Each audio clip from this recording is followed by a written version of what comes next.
Oh, good morning, everyone. Thank you for joining me on this incredibly rainy and miserable Wednesday, certainly in Manchester. Hope you've all got your porridge with you for this morning's session. There's 181 of you signed up for today's session, and it's wonderful to have so many of you joining me today. Big hello to our Knowledge and Porridge first timers. This is the fourth webinar in the series this year, with the aim of these webinars being to try to break down some of the more complex areas of HR and employment law and educate you in a bite-sized, easy to digest format that won't interfere with your working day.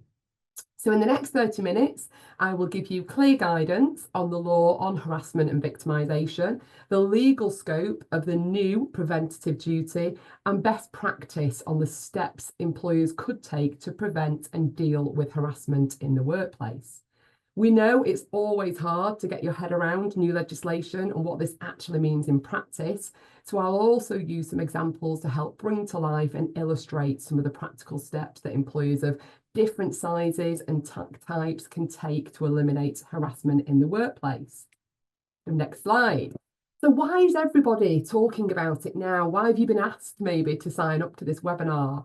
Well, put simply, on the 26th of October, the law on sexual harassment is changing, and that's why you are here. As of the 26th of October, employers will be under a new legal proactive duty to take reasonable steps to prevent sexual harassment of their workers in the course of employment. This will therefore require employers to take positive and proactive steps. So in short, you can no longer simply be reactive to prevent sexual harassment in the workplace. You must be proactive to prevent it from happening in the first place. So as a reminder, and for anyone who is new to the legal aspect of this, under the Equality Act 2010, sexual harassment is described as any unwanted physical, verbal, or non-verbal conduct of a sexual nature that has the purpose or effect of violating a person's dignity or creating an intimidating, hostile, degrading, humiliating, or offensive environment for them. So that's the legal definition. Some interesting points to note: a single incident can amount to sexual harassment. Sexual harassment also includes treating someone less favourably because they are submitted or refuse to submit to unwanted conduct of a sexual nature in the past. And a person may be sexually harassed even if they were not the intended target. Now, one point I just want to urge from the start, from the outset, is that management and senior leaders play a critical role in creating respectful workplaces that are free from harassment. They should role model respectful behaviour and visibly promote that positive and inclusive workplace culture where harassment is taken seriously and not tolerated. So that's my first tip for today, to engage at the most senior level within the business and ask them to help take the company on this journey. So I've given the legal definition of harassment, but what does it actually mean? In any workforce, there will be a range of attitudes about what conduct is considered to be offensive, humiliating, intimidating, or hostile. What one worker, or often the majority of workers, might see as harmless fun or banter, another may find entirely unacceptable. And we're seeing many more examples of this as a result of the multi-generational workforce that we now have. We now have people in the workforce in the age of 16 to 80. Conversely, a worker complaining about conduct may be considered by others to be overly sensitive or prudish. However, as I just mentioned, it's important to understand that conduct can amount to harassment or sexual harassment, even if that is not how it was intended. Just as a note, sexual harassment occurs when a worker is subjected to unwanted conduct which is of a sexual nature. The conduct, and often it's misunderstood, but the conduct need not be sexually motivated, only sexual in nature. And an example of this, which I've seen quite often in my career, and a working example is where a male worker alters a pornographic image by pasting an image of his female colleague's face on it. He then sends it to other colleagues, causing them to ridicule her. There's absolutely no sexual motivation behind the act, but the use of the image is sexual in nature, and that would absolutely be sexual harassment. So this slide, some of the more avid Knowledge and Porridge subscribers will recognise this slide, as I included it in my active bystander training in February this year. Can't believe that's February and we're now in October. And I'm using this again to help illustrate that ongoing societal global problem that is sexual harassment in the workplace. So the top left slide is an image of surgeons. It is widely accepted that there is a culture of silence around sexual harassment in the world of surgery. They are not my words. They are from the British Journal of Surgery in 2023. And that was in response to a survey that they conducted with surgeons. The report was published in the Journal of Surgery, and it was in the first attempt to get a sense of the scale of sexual harassment in the world of surgery. Registered surgeons, men and women, were invited to take part anonymously, and nearly 1,500 responded, half of which were women. 63% of female surgeons have been the target of sexual harassment from colleagues. 30% of female surgeons have been sexually assaulted by a colleague. 11% of female surgeons reported forced physical contact related to career opportunities. At least 11 incidents of rape were reported. 90% of women and 81% of men had witnessed some form of sexual misconduct. And while the report shows men are also subject to some of this behaviour, 24% said they've been sexually harassed, it concluded that men and women surgeons are living different realities. Russell Brand, to the top right, very famous face, he's still facing allegations and accusations of rape, sexual assault, and emotional abuse over a 7-year period. The actor and comedian is said to have behaved highly inappropriately at work during the height of his fame, including by undressing, making sexual remarks, and acting aggressively. During the years covered by the allegations, he had various high-profile jobs, including at BBC Radio 2, Channel 4, and an actor in Hollywood films. Oops, apologies. Moving to the bottom right, that's the renowned MTV presenter and Radio 1 DJ Tim Westwood. He's been accused of sexual misconduct by multiple women who claimed he misused his position in the music industry to take advantage of them. 3 women have accused him of being opportunistic and predatory sexual behaviour. The McDonald's chips, I think we all recognise that logo. McDonald's UK boss admitted in 2023, so very recently, that the fast food chain was receiving between 1 or 2 sexual harassment claims a week, and that was following a BBC investigation. Alistair McCrow told MPs it had received more than 400 complaints regarding sexual harassment from workers following the BBC uncovering hundreds of allegations. He told MPs that 18 people had already been sacked, but he didn't know how many complaints had been referred to the police. The BBC investigation found that workers as young as 17 were being groped and harassed. One young employee was exposed to by a male manager. The employee said they'd experienced a toxic workplace culture where claims of sexual assault and racism, bullying were not taken seriously. So that's a huge organisation. And finally, IKEA, they were told in, again, 2023, very recently, they needed to protect its staff in the UK from sexual harassment. And they were told that following concerns over how it handled an allegation from a former employee at one of its stores. The UK Equality Watchdog said it was rare to take action of this kind. IKEA said they did not tolerate harassment of any kind.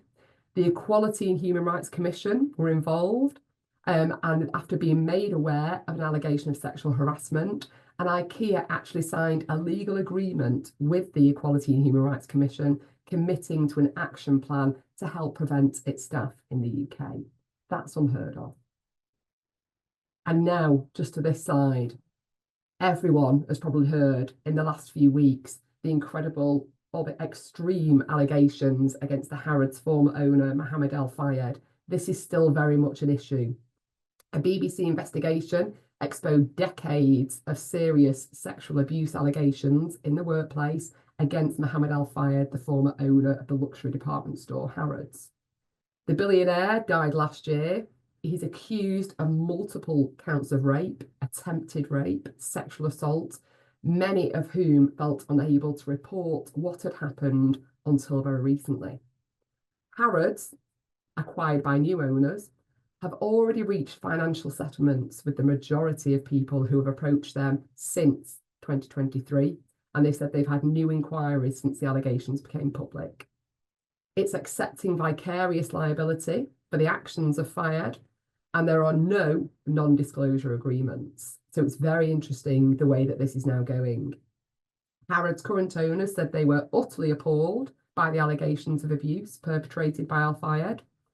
And they've said they were the actions of an individual who was intent on abusing his power, and they condemn it in the strongest of terms. Top right is Sir Philip Green. He was the former owner of BHS, British Home Stores. Again, he allegedly subjected people working in his business empire to abuse and other inappropriate behaviour that was often sexual in nature. A host of serious allegations were published in the Daily Telegraph after an injunction obtained by him was lifted. And finally, at the bottom right, that's the founder and chief executive of fashion chain Ted Baker. He's called Ray Kelvin, and he resigned following allegations of misconduct, including forced hugging and sexual harassment. So I wanted just to talk you through those really shocking examples to show you that sexual harassment remains a huge issue in today's workforce. Conduct of a sexual nature includes a wide range of behaviour, such as sexual comments or jokes, displaying sexually graphic pictures, posters, photographs.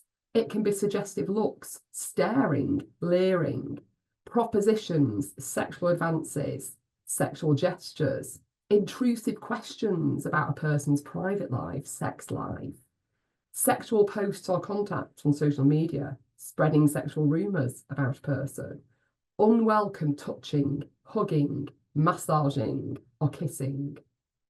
An individual, some interesting points here, an individual can experience unwanted conduct from someone of the same or a different sex, and sexual interaction that is invited, mutual, or consensual is not sexual harassment because it is not unwanted. However, sexual conduct that has been welcomed in the past can become unwanted. And there's a very famous case on this point. An example of this would be a female worker has a brief consensual sexual relationship with a supervisor. The worker then has second thoughts and tells the supervisor she thinks it was a mistake and doesn't want the relationship to continue. The next day, the supervisor grabs her bottom, saying, "Come on, stop playing hard to get."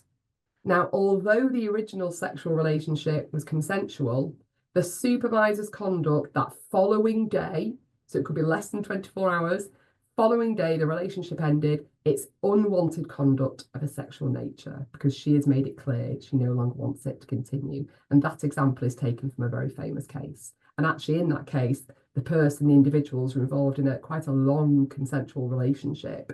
But the minute she said, "No, I want to finish," anything that happened from that point was deemed to be sexual harassment. So the actual legislation is called the Worker Protection Amendment of the Equality Act 2010 Act 2023. Really, it's all kick-started by the Me Too movement. I think it's that 2018-19. And the prevention of sexual harassment in the workplace has been a priority for particular sectors and industries, employers more generally, and political parties. As a result, we've seen a cultural shift in the way in which allegations of sexual harassment are viewed and handled by employers, with a move to responding to allegations in a much more proactive and robust manner. And although progress has undoubtedly been made, the last government, and indeed the new one, acknowledges that there is still a lot of work to do. The statistics back this up, with just last year, it being reported by the Fawcett Society that 40% of women experience sexual harassment in the workplace. To encourage employees to be more proactive in their efforts to reduce this workplace harassment, That is why this legislation is being passed.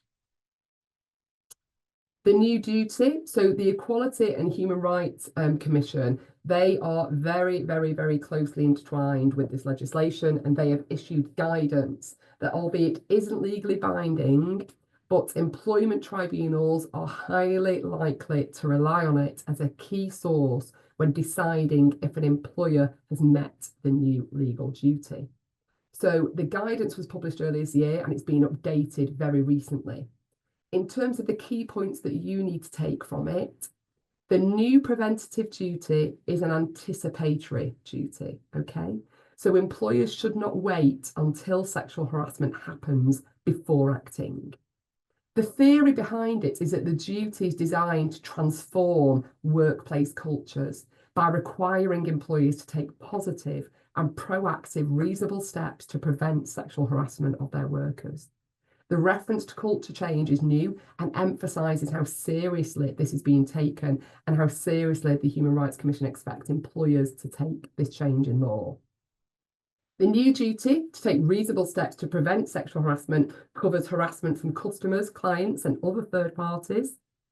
In the draft guidance, the Human Rights Commission make it clear that they will be prepared to take enforcement action against companies that overlooked the risks of third-party harassment. Why that's important is because it clarifies the reach of the new preventative duty. Employers are not generally liable if third parties harass their employees, but the new government intends to change that. But the Human Rights Commission are sticking to their guns in the guidance and insisting that the new preventative duty extends to third parties.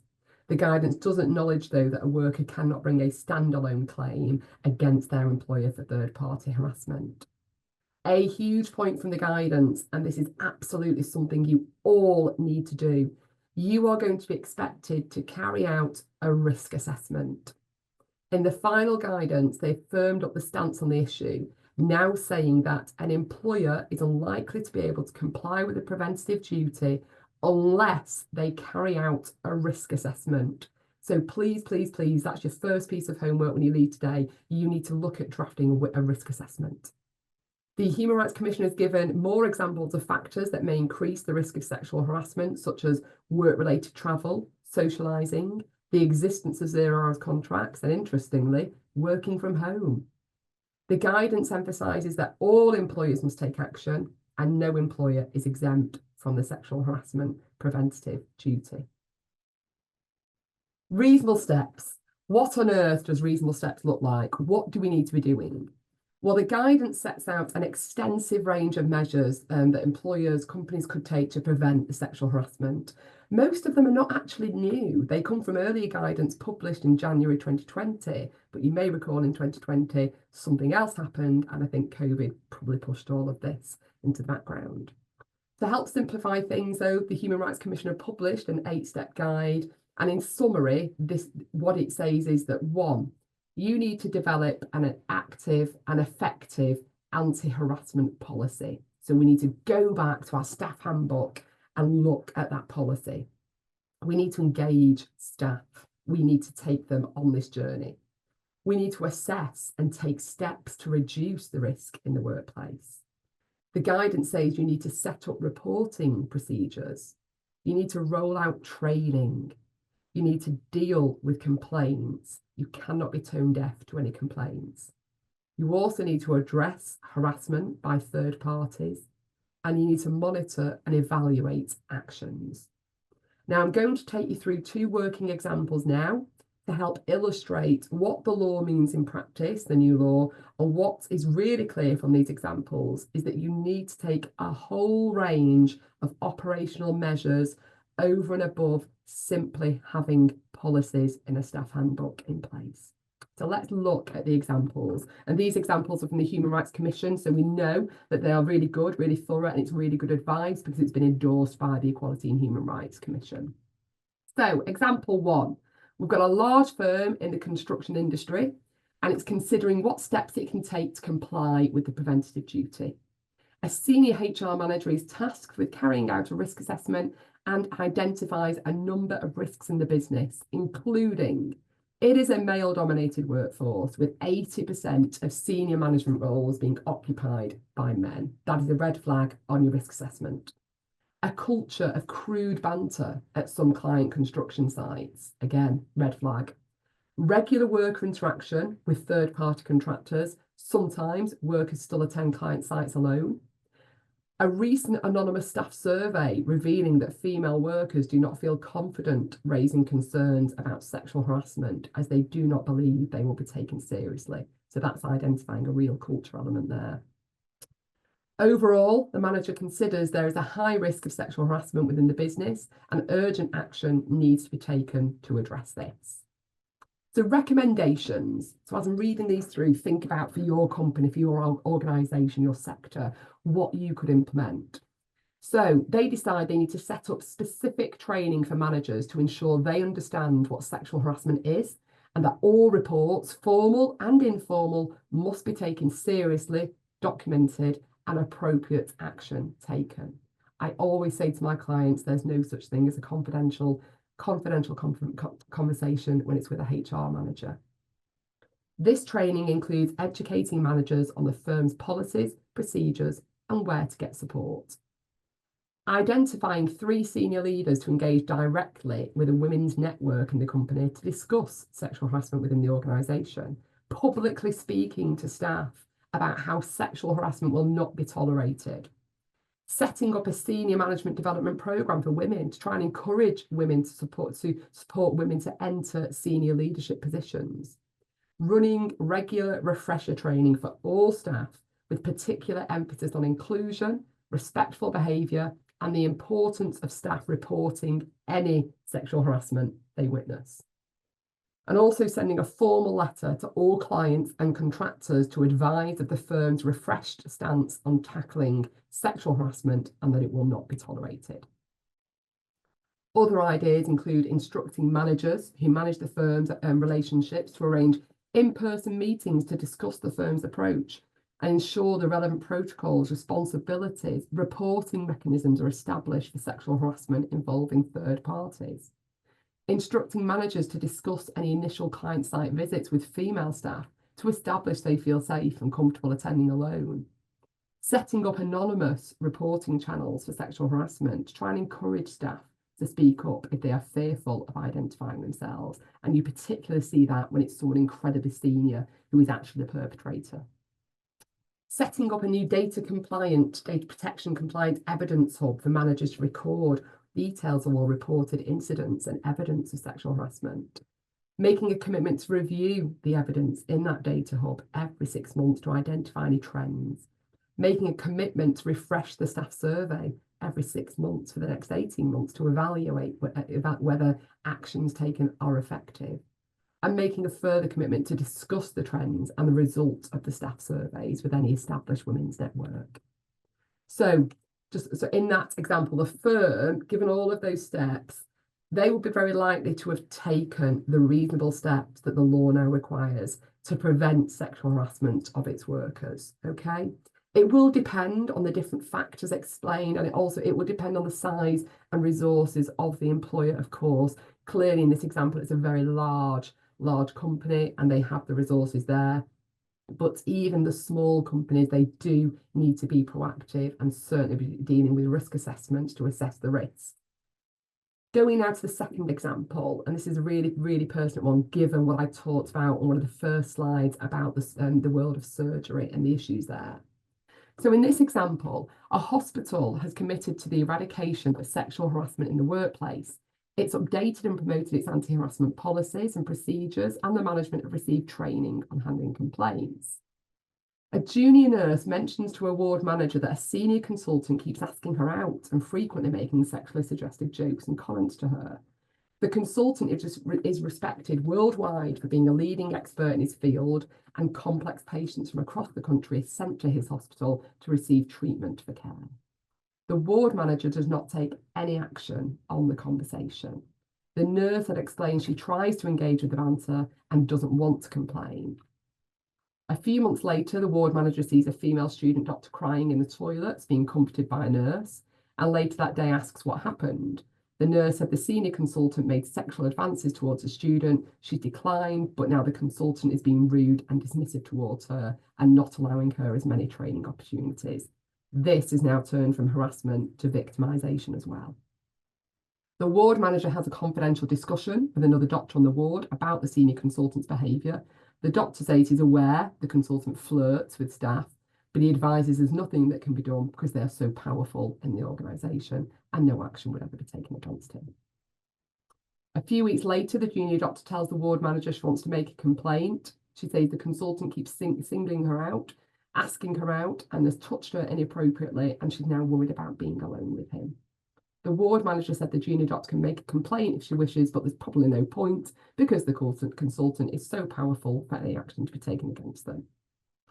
The ward manager advises the junior doctor to try not be on her own with the consultant and come back if she has any further concerns. This is a clear example of how not to handle it.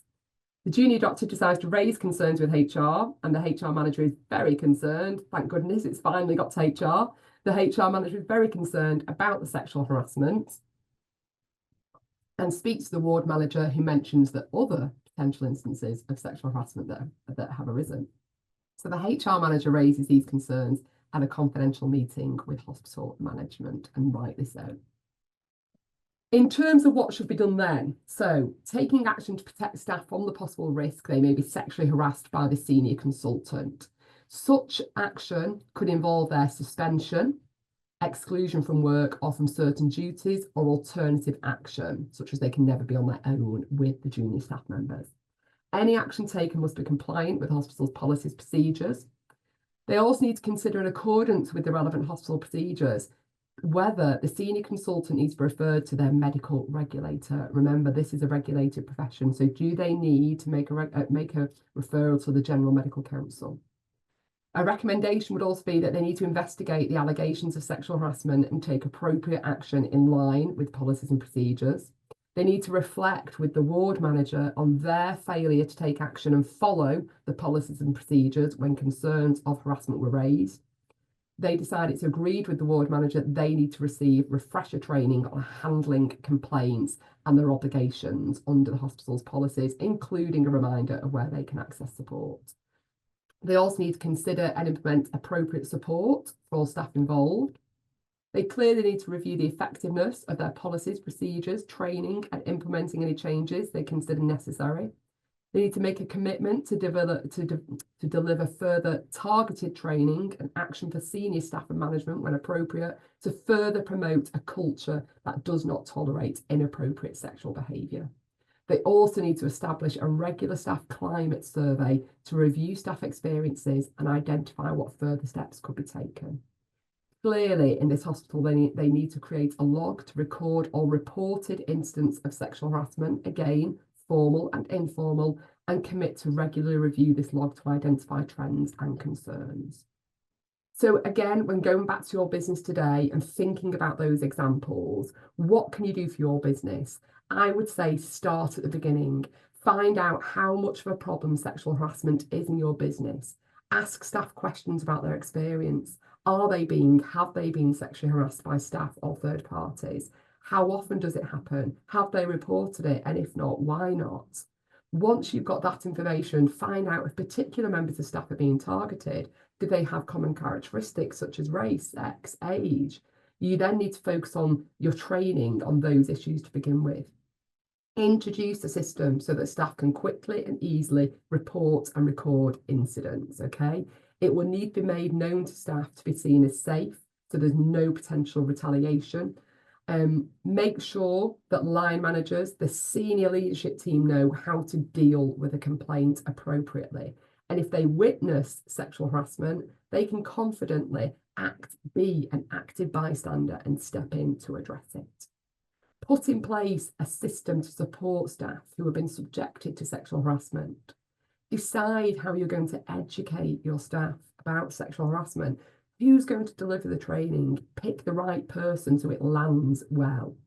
Will the same approach be suitable for everyone at every level? So, for example, the most senior, your C-suite, as well as the people, for example, on the shop floor, so to speak.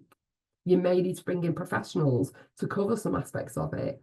And you could, and I would say should, consider put in place a rolling programme of education. Deal with issues promptly, consistently, and in line with your agreed approach. Monitor complaints and address specific issues via training and education. And this is a continuous journey. Evaluate your progress on a regular basis and adapt your training and education as appropriate. Third-party harassment, as we say, the Human Rights Commission guidance makes it clear that the new preventative duty requires employees to take reasonable steps to prevent sexual harassment of workers in the course of their employment. So we think the wording may be wide enough to include third-party harassment. We'll have to wait and see what employment tribunals decide, though, on that point. In terms of consequences of a breach, well, the EHRC has enforcement powers, so they can investigate an employer, issue an employer with an unlawful notice, enter into a binding agreement, such as we saw with IKEA and also McDonald's. And finally, the big one, the key consequence is the potential for higher compensation to victims of sexual harassment. So this is what should help get your FD or CFO involved in this journey, because at the end of the day, it could really hit the bottom line. The preventative duty can't be enforced by workers directly. It depends on a worker succeeding in some kind of harassment claim that involves sexual harassment. But if they are successful, that compensation can be increased by up to 25%, okay? So it could be increased by up to 25%, and we know the amount is not subject to any legal cap, okay? So what changes may the new government make? There's Keir and Angela. Well, Labour are proposing to strengthen protections and almost class sexual harassment complaints as whistleblowing claims, okay? So again, there could be huge further developments. When it becomes classed as whistleblowing, that means that there's a possibility of interim relief applications in sexual harassment cases, and it makes the case a lot more complicated and a lot more expensive for employers. So with the law changing, in terms of some final points to leave you with, you really need to take steps now to ensure that you are well placed to show that you are taking reasonable steps to prevent sexual harassment. Not only is that a valuable part of our EDI initiatives, but it will help, crucially, to defend claims. Many of you will already have excellent processes in place to prevent sexual harassment and harassment more generally in the workplace.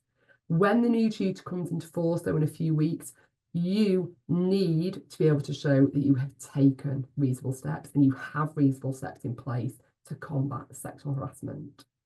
It's sensible to start to address what you need to do now to comply, to make sure you've got your house in order.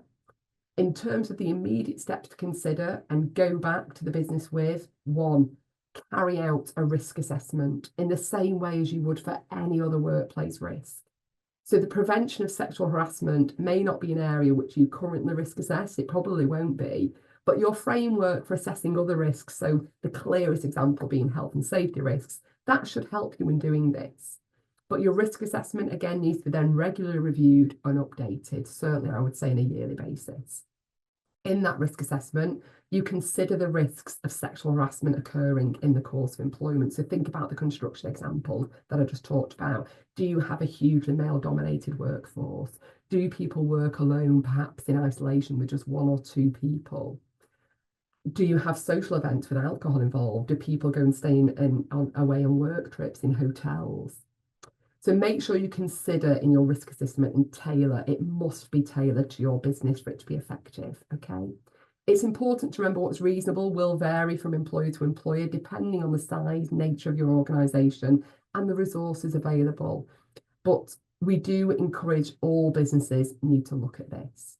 The second point, and I know that most of you, if not all of you, will be doing this, foster an inclusive culture.